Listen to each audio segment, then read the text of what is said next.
पटना का Champaran mutton curry in red pot. Patna में धीरू नाम का व्यक्ति रहता था। उसका बनाया हुआ चंपारण मटन करी आसपास के इलाके में बहुत मशहूर था। उसका मटन करी खाने के लिए लोग दूर दूर से आकर लाइन में खड़े होकर खरीदते थे। एक दिन धीरू के पास भाटिया नाम का एक बिजनेसमैन आया। उसने धीरू से पूछा, भैया तुम मटन करी बनाते कैसे हो, जरा दिखाओ तो सही। तब धीरू ने कुछ मटन लिया और मसाले लेकर एक बाउल में डाला और उसे खूब मिलाया। फिर उसे एक रेड पॉट में डाला और उसे एक ढक्कन डालकर सील कर दिया। फिर जलते हुए कोयले में उसे रखा। जब वो मटन करी तैयार हो गया, उसने एक प्लेट में डाला और भाटिया के सामने रखा। भाटिया ने एक भी टुकड़ा नहीं छोड़ा, सारा खा गया। बाद में भाटिया धीरू से, अरे भाई धीरू, कमाल का स्वाद है, तुम इसे इतने कम दाम में क्यों बेचते हो? भाई तुम वाकई महान हो भैया। तुम एक काम करो, मेरे दफ्तर आ जाओ, मुझे तुमसे कुछ बात करनी है। तब धीरू, क्या बात कर रहे हैं सर, आप इतने बड़े आदमी मुझे बुला रहे हैं तो मैं जरूर आऊंगा आपके दफ्तर। तब भाटिया अपनी गाड़ी में वहां से चला गया। यूं कुछ दिनों बाद धीरू भाटिया से मिलने उसके दफ्तर गया।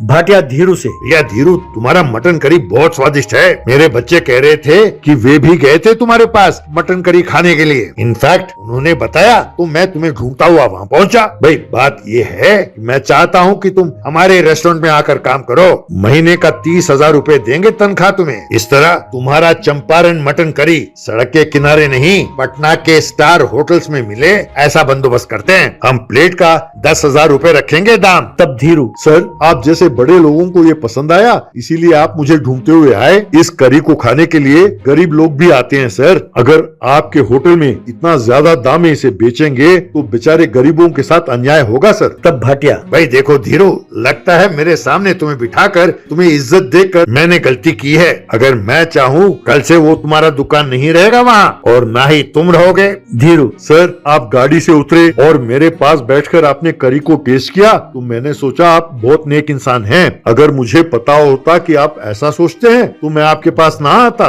वैसे सर आपकी और मेरी बनेगी नहीं, मैं चलता हूँ सर। कहकर वहां से चला गया। भाटिया को गुस्सा आया।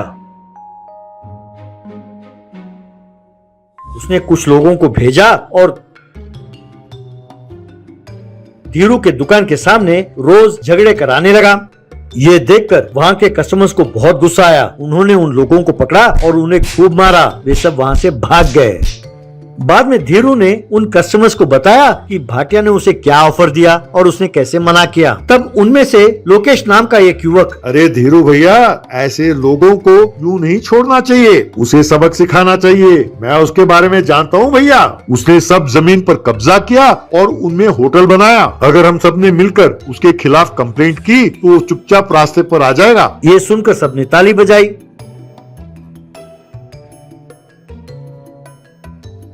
अगले दिन लोकेश के साथ बाकी लोग भी गए और अदालत में भाटिया के खिलाफ केस दर्ज किया। अदालत में जज ने भाटिया के खिलाफ पूछताछ करने का आदेश जारी किया।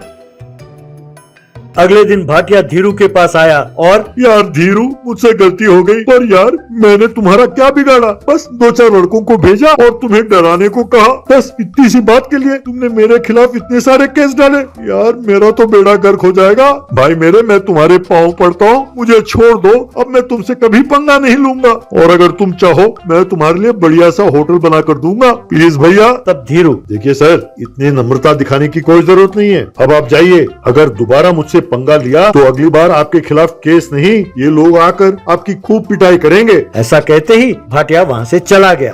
तब से भाटिया धीरू से दूर रहने लगा।